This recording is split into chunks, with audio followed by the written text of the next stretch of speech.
रक्षण केलेलं नाही तेव्हा सदैव तुझं नामस्मरण माझ्या प्रजेसहित मी केला तेव्हा मला मान दे. चुके तो मानव आणि न चुके तो देव.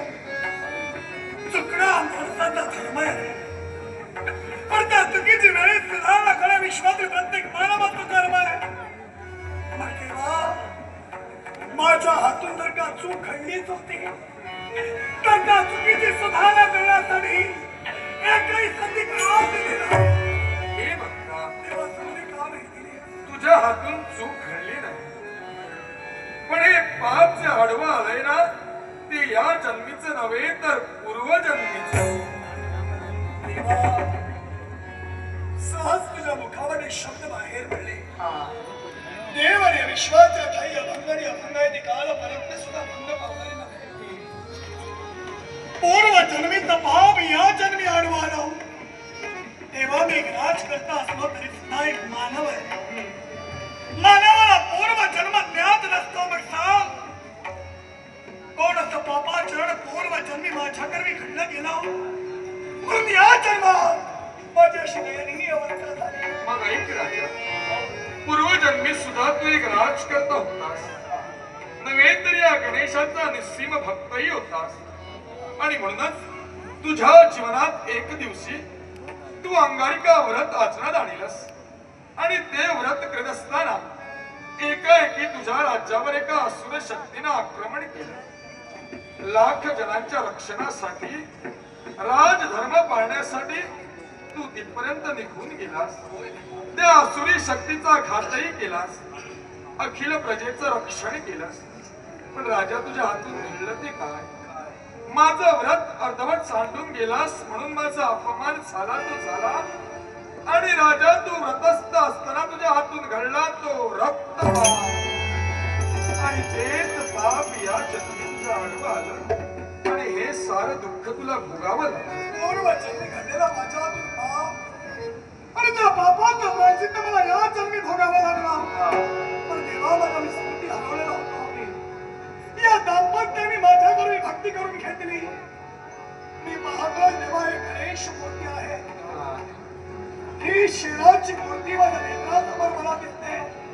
मग तेव्हा स्वतःचा राज करता विश्वाच्या काही आवाज राहावा स्वतःचा अन्नदाता स्वतःचा रक्षण करता या विश्वास चिरकाल टिकावा म्हणून या दाम्पत्याने माझ्यासाठी केलेले प्रयत्न आहेत. माझ्यासाठी केलेली ही तुझी भक्ती आहे. मग तेव्हा या तुझ्या भक्तीचं महत्व विश्वाच्या ठाई नाही का रे राजा. नक्की राजा. कोणत्या पद्धतीने राजा कारणाशिवाय कोणतीही क्रिया घडत नाही. आज या ठिकाणी या दोन्ही दाम्पत्यानं तुझ्याकरवी माझी भक्ती करून घेतली. तू पाहतोयस या ठिकाणी शेणाची मूर्ती स्थापित केली गेली. मग ऐक राजा अरे या विश्वात मला असंख्य रूपानं असंख्य नावानं फसलं फुललं जातं. मग आज तू केलेल्या भक्तीचे महत्व म्हणून अशात माझ्या नावात एका नावाची भर पडणार आहे.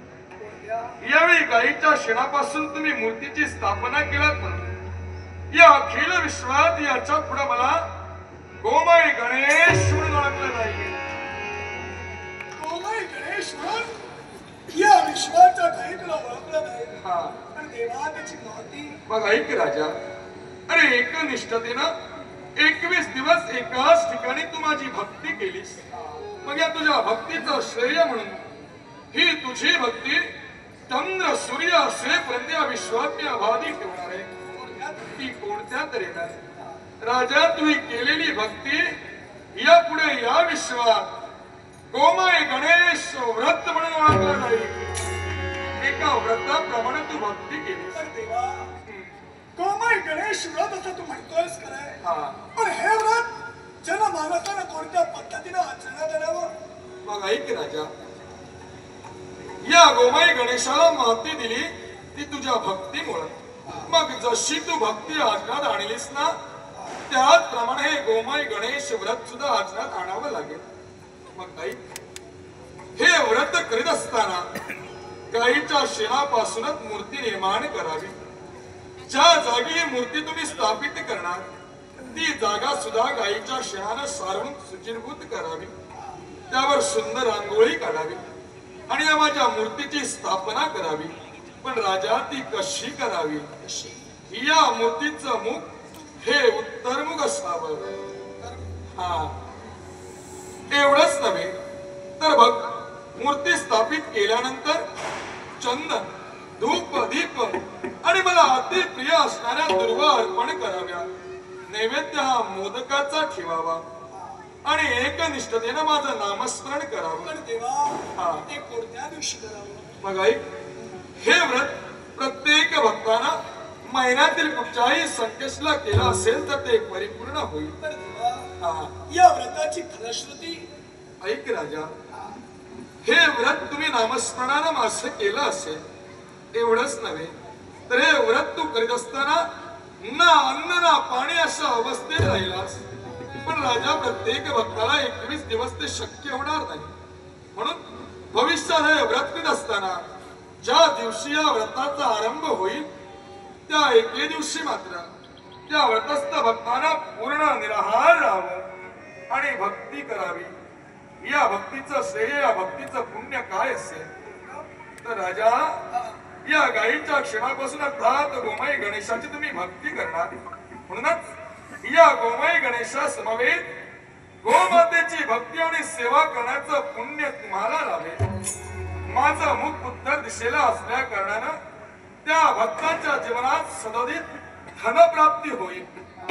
एवढंच नव्हे तर त्याच्या जीवनातील सारी दुःख दूर होऊन त्याचा संसार मंगलमय करण्यासाठी अशा भक्ताच्या पाठीशी मी सदैव कृपा आशीर्वाद ठेवेन. तू कथन केल्याप्रमाणे गोमय गणेश व्रत माझे प्रजाजन निश्चितरित्या माझ्या राज्यात करतील. तर देवामध्ये मागणं आहे. काय या दाम्पत्याने माझ्यासाठी अथक परिश्रम घेतले. विशेष करून यांच्यासाठी माझं मागणं आहे. काय असेल? देवा, कोणत्याही गोष्टीची कल्पना नसता तुझी सुबक अशी मूर्ती शेणापासून यांनी बनविली. देवा, जर का पुढचा जन्म यांना द्यायचा असेल तर कुशल मूर्तिकार म्हणून